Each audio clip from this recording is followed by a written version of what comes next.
All right, everybody, here we are. We are 1 week away from WrestleMania 42, so I figured it's time to predict the thing. And of course, on this channel, I also do my picks. It's picks and predictions here on JT channel. And a quick caveat before we get started. The rumor was 7 matches a night, 14 matches over 2 nights. As of this recording after Friday Night SmackDown, it's still only 13. They could add a match with Danhausen. They could add a match with Io Sky. They might not add a match at all. It might be 7-6, and they might just think that's okay. So if I miss out on something because WWE loves adding a match at the last minute, I apologize, but I will at least get it in the review. So hello, everybody. This is JT channel. I am JT, and let's jump into the predictions and picks and predictions, all the way around, for WrestleMania 42. Okay, obviously we don't know the exact order of every match, but we do know which matches are kicking off each night because of the first hour being free on ESPN, so I'll do the matches through Saturday night, and then I'll do the matches through Sunday night. So first match I have on here is the Usos and LA Knight taking on Speed and the Vision. I show Speed in case you don't know who Speed is, and this one is really interesting, right? I know a lot of people are...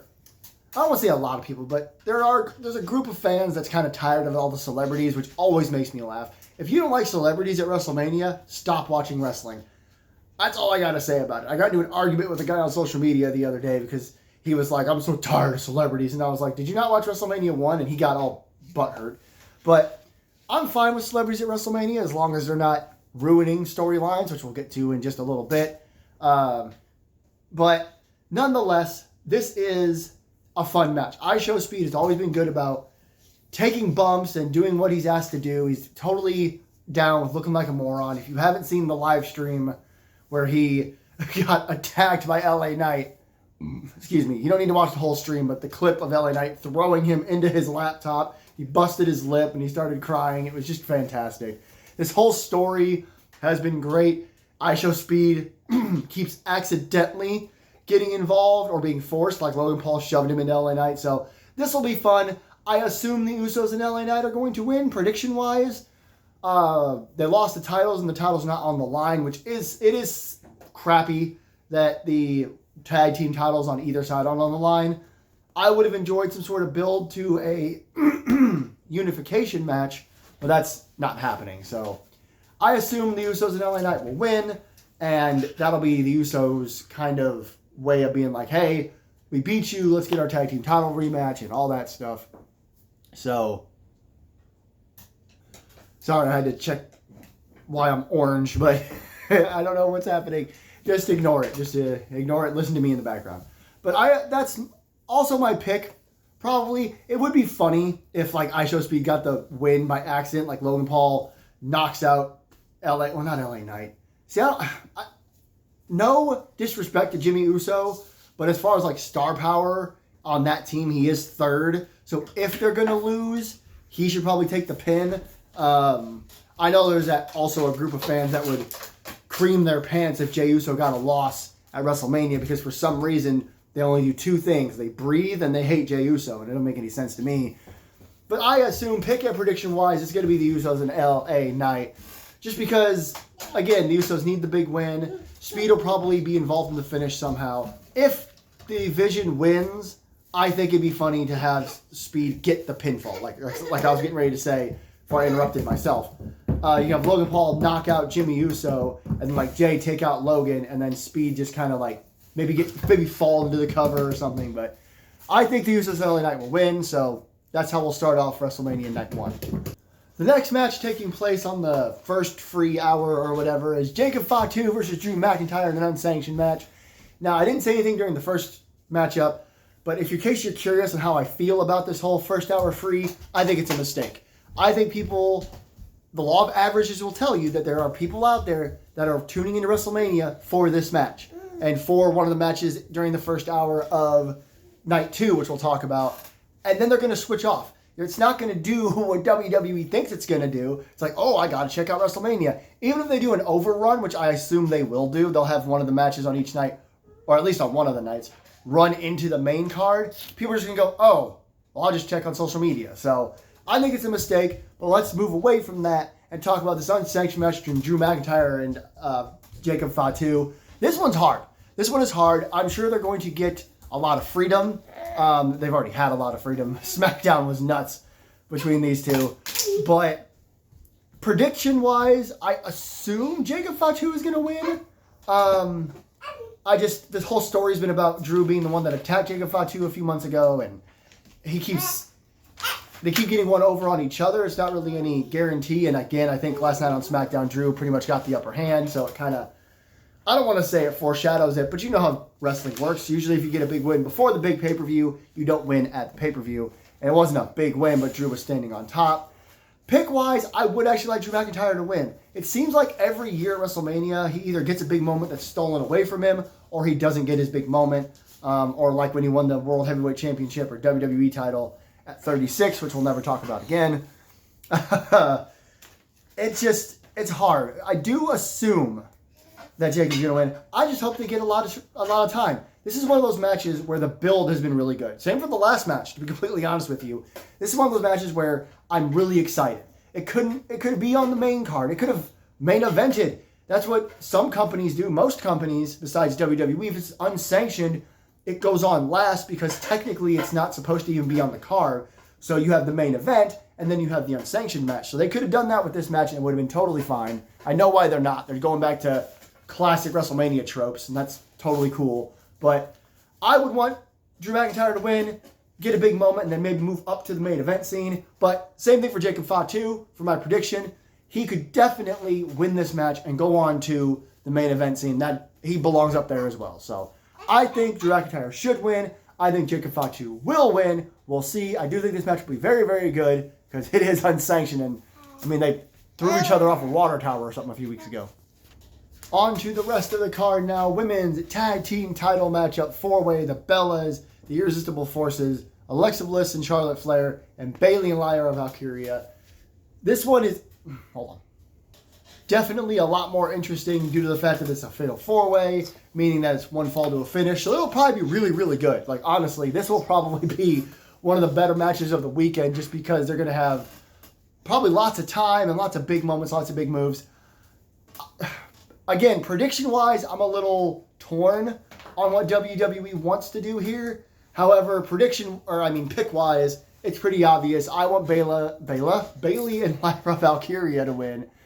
I think that they deserve it, right? You had last year WrestleMania where Bayley got injured, and then we did that great storyline with Becky Lynch and everything, with Lyra and Becky in the IC title, and it was fantastic last year. We'll talk about AJ and Becky later.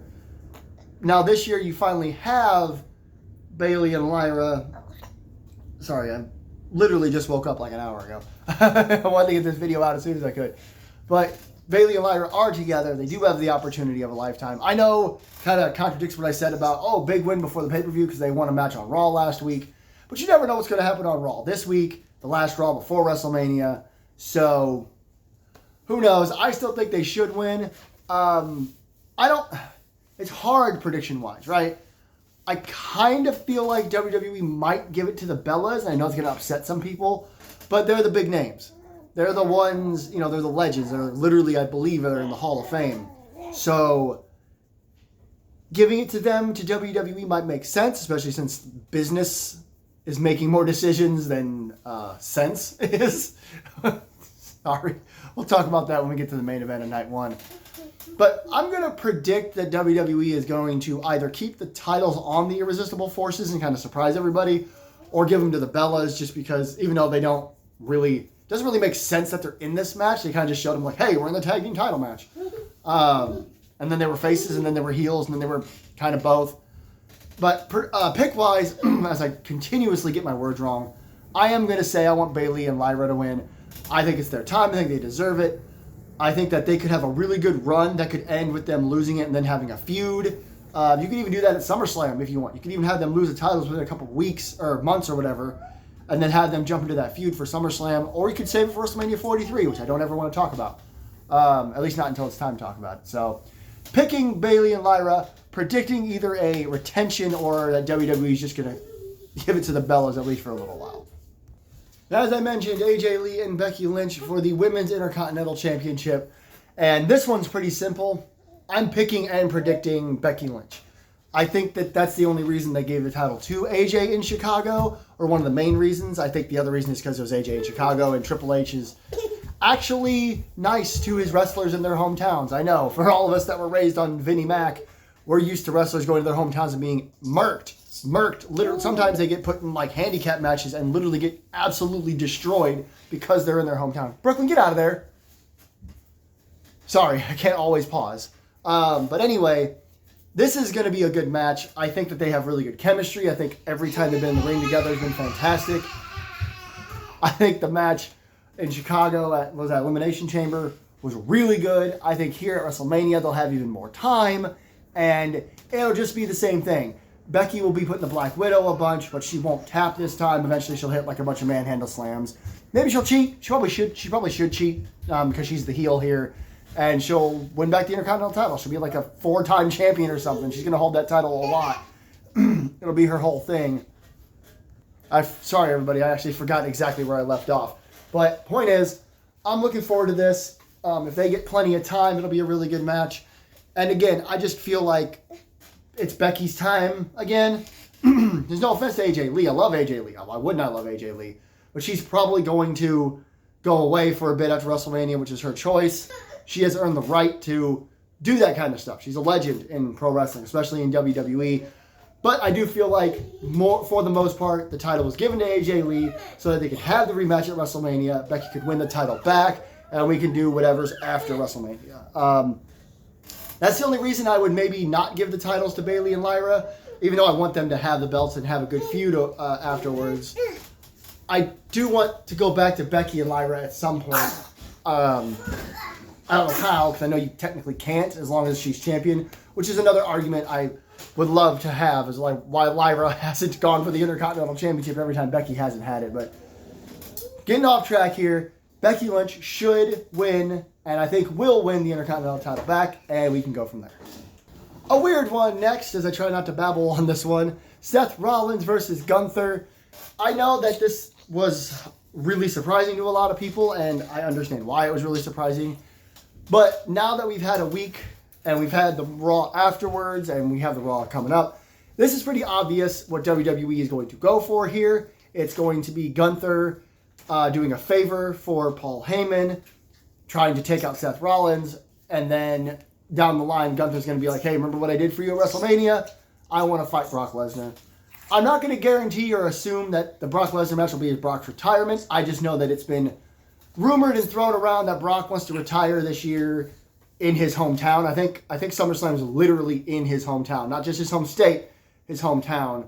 So that would be nice for Brock. Honestly, I know I don't want to get into this, but we all have our opinions about Brock Lesnar, and you all know mine if you've been watching the channel long enough.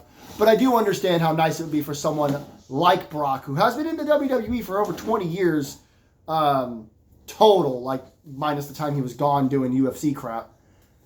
So I get it. Having a proper send-off in your hometown would be nice. But back to WrestleMania, as I immediately go back on the whole babbling thing. This is going to be an awesome match. This could very well steal the show if they don't book Io versus Asuka on Saturday or on Sunday night. But this could be the best match of the weekend. It's just going to be such a good clash of styles and moments and just stuff like that. Another really difficult one, because neither man should really be losing right now. Like, Gunther is on an ultimate roll, and Seth is just returned or has just returned from an injury. So here's what I'm going to say. I'm going to predict that Gunther is going to win because of Braun Breaker. I think that something is going to happen throughout the match. We've kind of done away with the whole masked assailant idea, right? With the hoods and the baklavas, is that what they're called? And hoodies and everything. We've kind of done away with that recently. It's just been Seth Rollins, which has been nice. It's been cool. We needed to I was okay with it. I actually kind of enjoyed the whole, like, here's a group of ninjas, or the foot, or the hand, or League of Shadows, whatever you want to call them. And Seth would just be one of them. But I think maybe a couple of masked men could show up here, and one of them is Braun Breaker. Or maybe it's the Vision in total. Maybe it's like Braun, Logan, Theory. They all come out in masks, and Seth's like, oh, I don't need masked men. And then somebody spears him directly in half, and it's Braun Breaker. Or Braun Breaker just shows up. I'm fine with that too. You don't have to do a masked man. angle. But that's my prediction, because Braun Breaker is good to go. WWE just made this plan while he wasn't cleared, and they wanted to stick to it. They didn't want to, in their eyes, rush Braun and Seth, even though Braun Breaker and Seth Rollins have a year of build, and we'll talk about crap builds in just a few moments. But this is just a really good match, and even though neither man needs to lose, then I think that it makes more sense for Gunther to win this match because of interference. If it's a straight wrestling match, maybe you give it to Seth and Gunther can be like, well, I've been retiring people and, Seth's blah, blah, blah, and he can make good excuses because he's a good heel. But prediction-wise, I think Gunther's going to win, and I highly, highly expect Braun Breaker to get involved. The Women's World Championship is what's next. Wow, that was a terrible sentence structure. Liv Morgan and Stephanie Vaquer, and this is another one that's pretty darn simple. I'm picking and predicting that Liv Morgan takes home the Women's World title. It's just her time, right? Leading into the Rumble after her big return, whenever that was. My God, I can't remember. But after her big return, everyone said it's Liv Morgan. Liv Morgan needs to win the Rumble. And leading up to the Rumble, everybody picked Liv Morgan. Everybody predicted Liv Morgan. After she won it, everyone said the same thing. Doesn't matter what title she goes for. She needs to win it at WrestleMania. My early predictions for this match were actually that Raquel Rodriguez was going to win the belt from Stephanie, and we were going to get Liv versus Raquel. That didn't happen. I still think it should. Maybe at Backlash, maybe at SummerSlam. The Judgment Day should probably completely come apart before the end of the year, maybe even by SummerSlam. But before we get there, Liv needs to win this match. It will be really good. I think that this could have main evented night one. I think that this would have made all the sense in the world. I know I mentioned McIntyre and Fatu because it was unsanctioned. But because these two are such good wrestlers, and I think the build has been good, it hasn't been enough because it's always been like 15 seconds in the backstage area or 40 seconds or whatever. And thank God Liv Morgan and Roxanne Perez are both okay. I watched that way too many times. Hey, if you haven't seen it or you don't know what I'm talking about, maybe don't look it up. It's disgusting. But this is going to be an awesome match. They could carry the main event, I think, easily. Liv's done it before. Maybe not at WrestleMania, but she's a main eventer. Stephanie's a main eventer. This match could have closed night one, but we know it's not going to. And with all that, even if you don't want to involve Roxanne and Raquel, like no interference, I still think Liv should win. I think she's going to. And then she'll have one hell of a rest of 2026. She'll have some good feuds. She'll probably have a rematch with Stephanie. And Stephanie will have a good year too. You can do whatever you want with Stephanie Vaquer. She's super over as a babyface. Liv is basically a babyface as well. I know she's supposed to be the heel, but people love her too much. So give the title to Liv, and we'll see what the rest of her year looks like. All right, I mentioned we were talking about crappy builds, and here we are. Cody Rhodes versus Randy Orton for the WWE Undisputed Super Mega title. What do you even want me to do? What do you want me to say? It's all been said. It's all been talked about. To everyone, everything that I want to say has already been said. I know it doesn't help if I don't talk about it. But yeah, Pat McAfee doesn't belong in this feud. I like Pat McAfee. I've always liked Pat McAfee. I know people think he's annoying when he's on commentary. I disagree. I think he's fun on commentary because he acts like he's just a fan having a good time. I think that his matches, all of his matches have been good except for the one. So if you wanted to put him in a WrestleMania match, that'd have been okay. I saw some people saying they would have been happy if we did Pat versus Gunther Part 2, and they fought for a little longer than they did last time, and Gunther still killed him. That'd have been fine. I don't mind celebrities at WrestleMania. I made this clear in the very first part of this video, the very first match I talked about. Celebrities are fine. Celebrities at WrestleMania are fine. Celebrities wrestling at WrestleMania has been happening since the main event of WrestleMania 1. Everybody forgets that. That was the last match of the first WrestleMania. However, this is shit. I've been watching my language. This is shit. Having Pat McAfee be the guy that was talking to Randy Orton over the phone and then having him talk about the Attitude Era and restoring the feeling and making wrestling great again. I thought about going and finding one of the neuralizers, the flashy things from Men in Black, and just erasing my memory constantly. And then every time I see Pat McAfee doing it again. This is just not the spot for him, especially in a story that doesn't need it. I was reminded heavily of WrestleMania 26 when they were going to do Bret Hart versus Vince McMahon, which was the easiest layup in professional wrestling history. And they threw in Vince McMahon saying no. And they threw in a car accident. And then a fake out. And then at the show of shows, they had like a double fake out. It just made no sense. Why did you overbook Vince McMahon versus Bret Hart? It's the same thing here. Cody Rhodes and Randy Orton have so much history. They needed one promo. They needed one. It would have pissed everybody off, right? If they didn't interact much all the way to WrestleMania. But if they didn't interact at all for weeks, and then on SmackDown last night, they suddenly came out and had a 20-minute promo off, everyone would be super invested. Because that's all they need. But instead, we have, what did Cody Rhodes call it? The equivalent of Disco Inferno. Excuse me, I don't know what's going on with my voice. The equivalent of Disco Inferno being the third man in the NWO.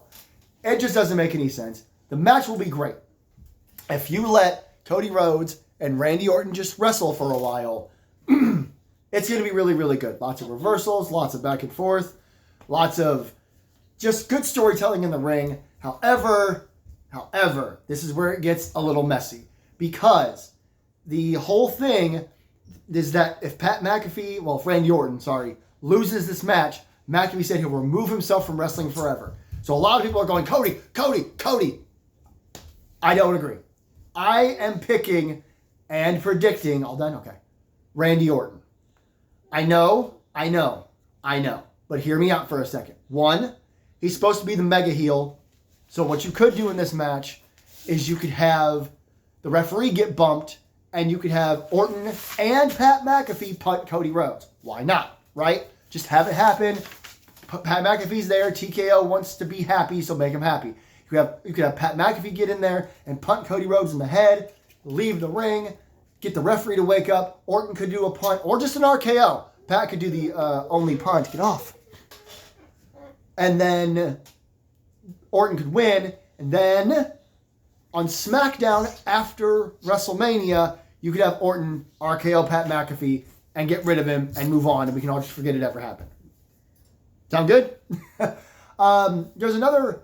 I don't want to call it a rumor. I want to call it fantasy booking, where people that are trying to forgive WWE, TKO, for involving Pat McAfee are saying that maybe at WrestleMania, somebody from NXT might interfere and Pat McAfee's actually making a new faction.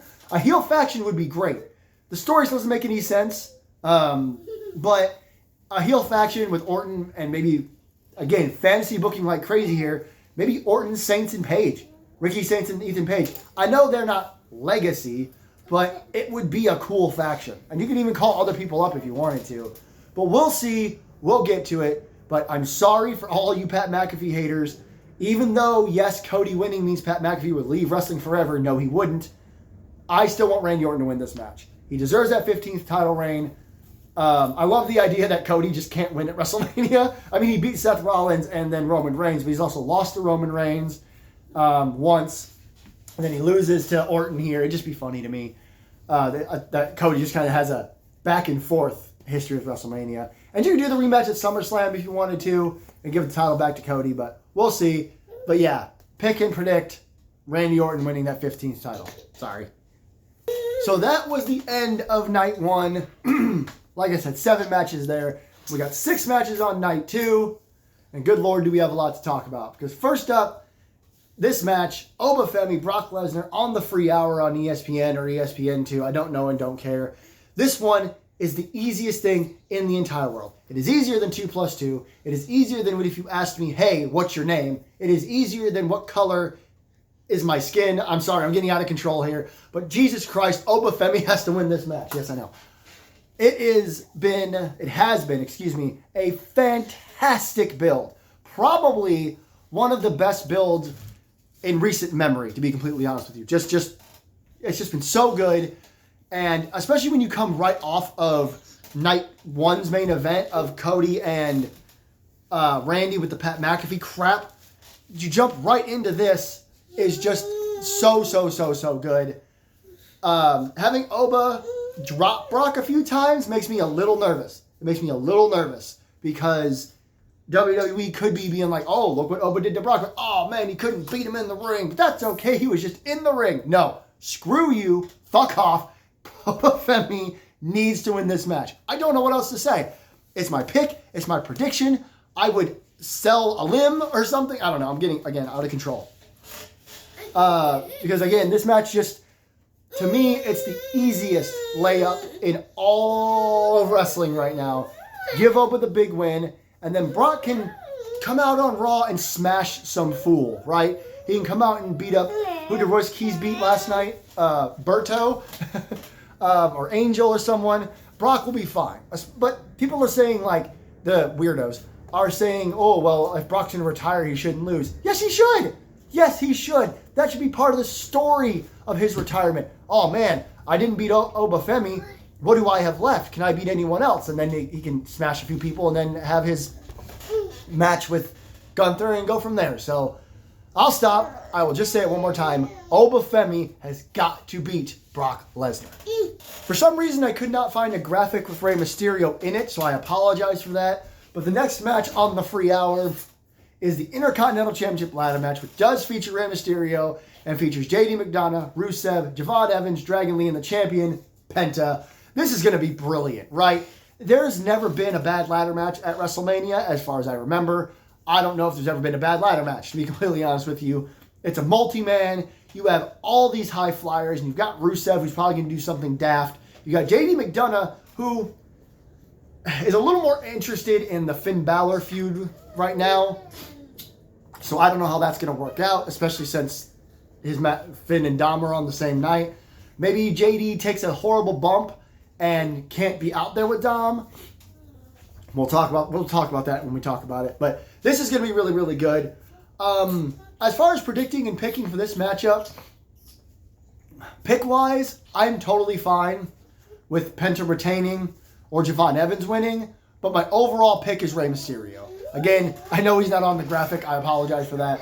But why not, right? Rey is way closer to the end of his career than he is the beginning. I feel like he doesn't have much left. No offense.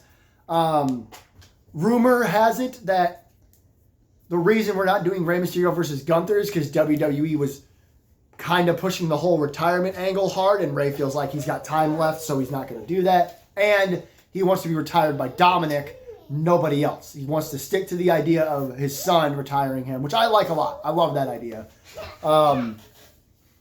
Excuse me. Maybe we could use that to turn Dominic face someday.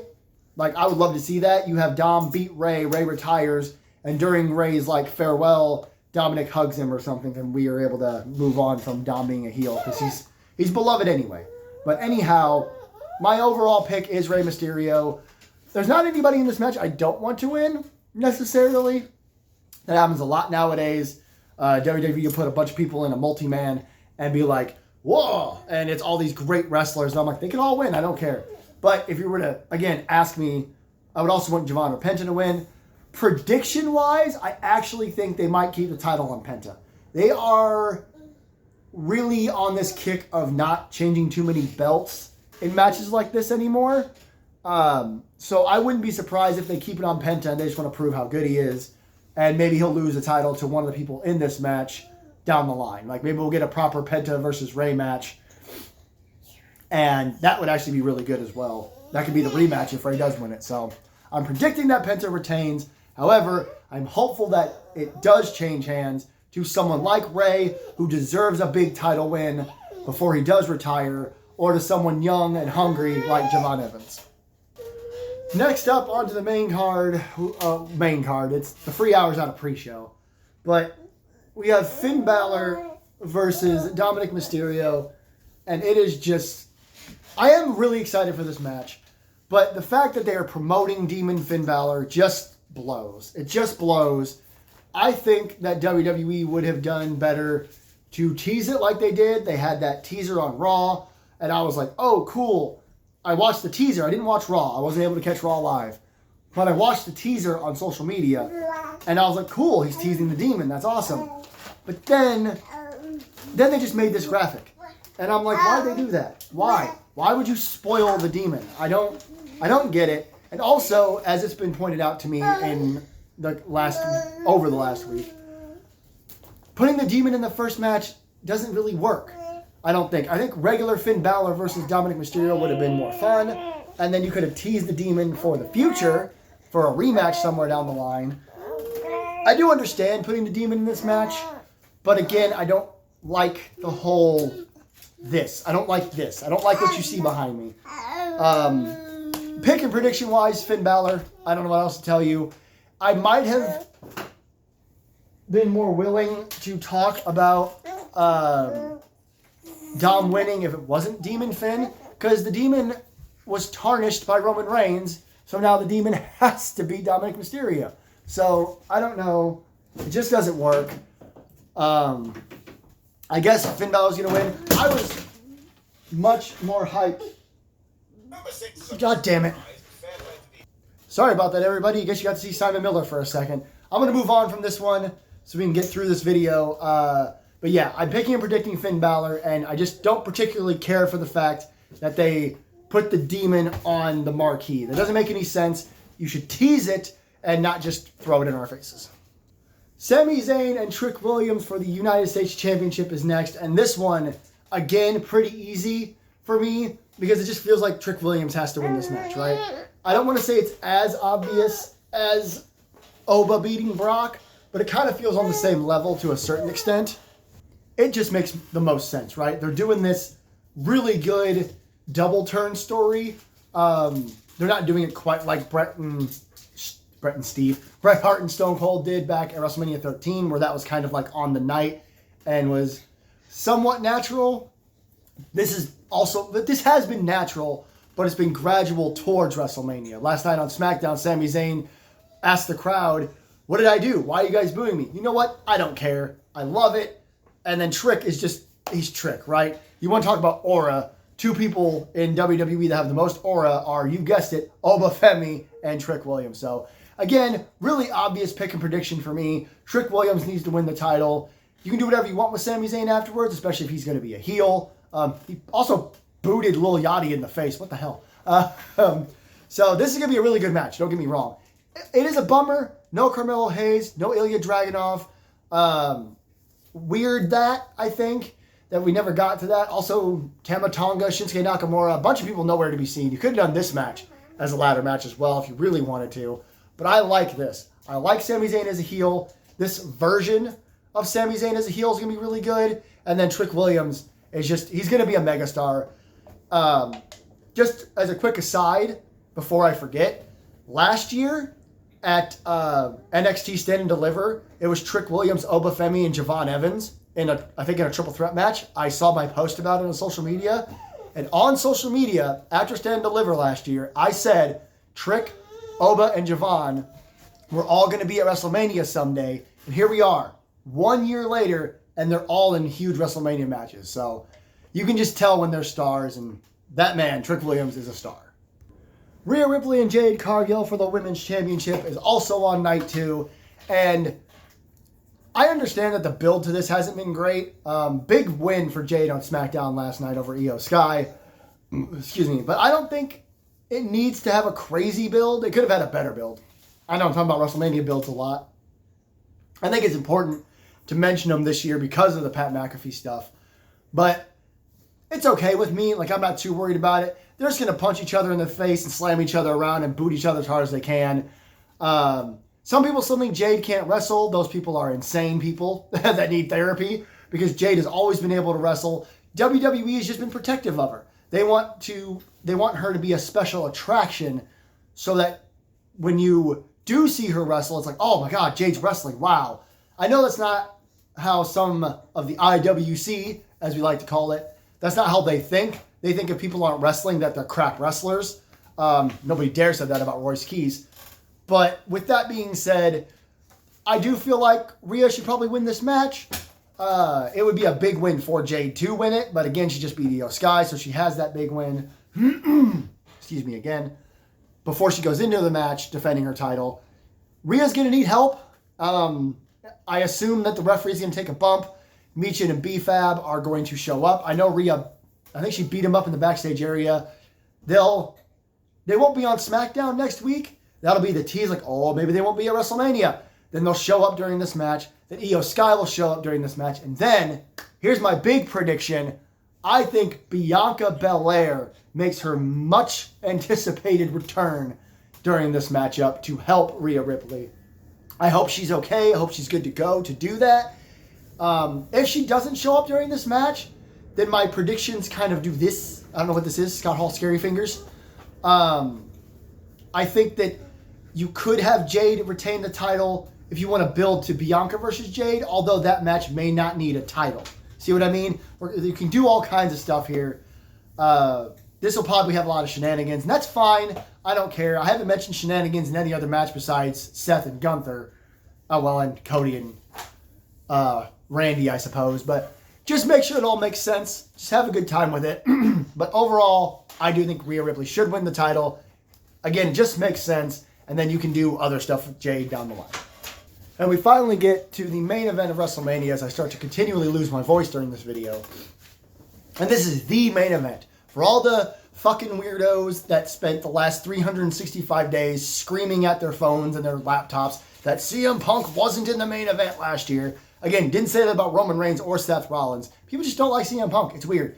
This is the main event. The night 2 closing match of WrestleMania. So shut your mouths. You can't say it anymore. This is going to be awesome, right? The build has been fantastic. I've seen some people argue that the Oba Brock build and the build for this match are the same as far as like quality. And I, can argue that until the cows come home. This is the biggest match for me that WWE has done maybe in my entire life. I know that's hyperbole and exaggeration, but I said it last year during my predictions for WrestleMania 41 that Seth, Punk, and Roman, they're my guys. They've been my guys for a long time. And even though I've always liked Seth, it's always been Punk and Roman. Punk and Roman. Those have been my two guys for most of the time that I can remember watching wrestling. My memory, I've always loved Roman. I've always loved Punk. This is the perfect main event for someone like me. It's probably going to go on for 172 years. And Roman Reigns is going to win, right? Prediction-wise, Roman Reigns. Pick-wise, I don't care. I don't try to do that. I try to give you guys a good pick and a good prediction unless it's an I don't know. But for this one, I don't care. I just want to see this match. I just want it to go 30, 40 minutes. I want Roman to hit 3 spears and Punk to kick out. I want Punk to hit a GTS that looks absolutely devastating, maybe actually breaks Roman Reigns' nose, there's blood everywhere, and Roman Reigns kicks out. I just want an epic matchup. I like the recently CM Punk off-air told a fan, this isn't effing cinema, it's professional wrestling or something. So you're going to get a lot of really good stuff in this match. Clearly, I am so hyped for this. I can't wait for it. So my pick, Roman Reigns. My prediction, CM Punk. Oh, wait. My pick was going to be I don't care. My prediction, Roman Reigns. I'm all over the place. I've been dealing with the kids in the background. It's like 7 o'clock in the morning. My voice is going. I apologize. Let's set it in stone. I'm predicting Roman Reigns, and I do not care as far as my pick goes. So thank you everybody so much for watching. Don't forget to like, share, and subscribe. Leave comments down below if you're excited for WrestleMania 42. Again, if Danhausen, Io Sky, Jelly Roll, somebody, if there's another match added, oh well, we'll just review it. And we'll just move on.